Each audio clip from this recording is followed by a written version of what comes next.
Back again with our latest In the New Era School public lecture series with me, Mr. B. Life is but a walking shadow. A poor player that struts and frets his hour upon the stage, and then is heard no more.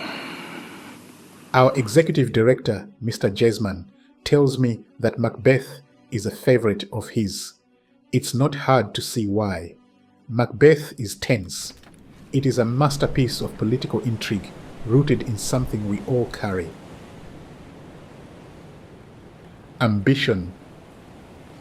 Imagine you are Macbeth, a loyal soldier to King Duncan and a friend to Banquo, and upon returning from battle against the Norwegians, you come across supernatural women, witches who prophesize you will soon become king. What would you do? Dismiss these so-called weird sisters? Or think, what if they're right? This tiny seed of ambition, planted in Act 1, Scene 3, takes root, growing into one of the greatest tragedies ever written.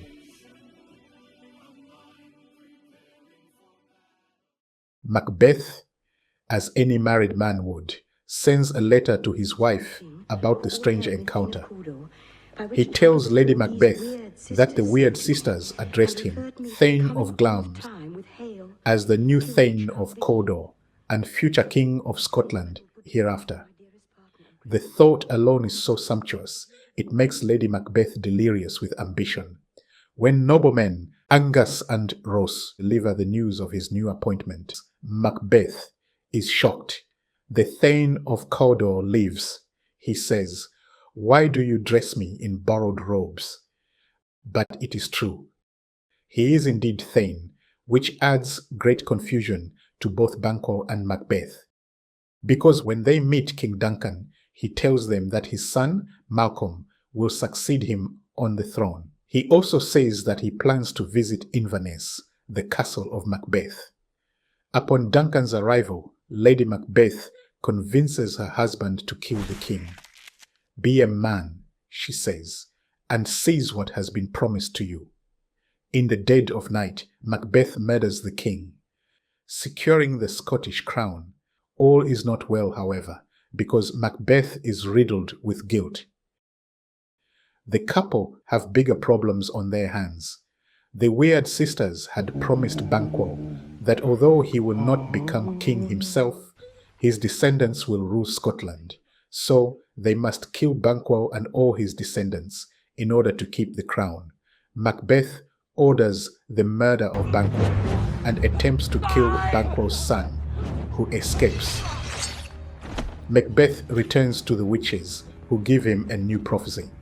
Beware of Macduff, a loyal supporter of King Duncan and his son Malcolm, but no man born of woman can harm him, and that he will not be overthrown until Birnam Wood moves to Dunsinane. Macduff, who is Thane of Fife, leaves to raise an army in England, together with Malcolm, the rightful king. Macbeth murders Macduff's wife and children. Overwhelmed with the drama, Lady Macbeth descends into madness. Ultimately, the armies of Macduff and Malcolm march ever closer, until Macbeth is bested, killed. His last words are, "And damned be him that first cries, 'Hold, enough.'" Macbeth is a rejected and dejected king with absolutely nothing to lose. Written in 1606, Macbeth is Shakespeare's most condensed, most visceral tragedy. It is the shortest of his great plays, yet arguably the most potent. Where Hamlet intellectualizes and King Lear mourns, Macbeth burns. Every line pulses with tension. Every choice tightens the noose. Its themes, ambition, guilt, fate, the collapse of self, are explored with terrifying clarity. Macbeth's soliloquies aren't meditations. They are psychological breakdowns in real time. Is this a dagger? Isn't just a question. It's a hallucination of moral confusion. Lady Macbeth's descent from icy resolve to haunted regret captures guilt in its most intimate form. Interpretations reflect this depth. Roman Polanski, reeling from personal tragedy, turns Macbeth into a meditation on senseless violence. Japanese filmmaker Kurosawa's Throne of Blood translates the story into the language of fate and feudal honor. Denzel Washington gives us a weary Macbeth, bruised by time. Michael Fassbender's Macbeth is a warrior unraveled by trauma. And yet all roads lead to that final, hollow echo for Macbeth. Life's but a walking shadow, a tale told by an idiot full of sound and fury, signifying nothing. Macbeth is about unchecked ambition and the tragic consequences that can stem from it.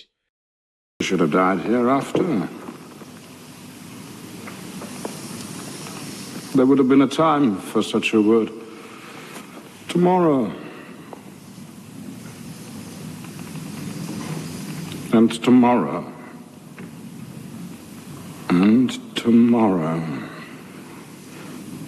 creeps in this petty pace from day to day to the last syllable of recorded time. And all our yesterdays have lighted fools the way to dusty death. Out, out, brief candle. Life is but a walking shadow. A poor player that struts and frets his hour up on the stage, and then is heard no more. It is a tale told by an idiot, full of sound and fury, signifying nothing.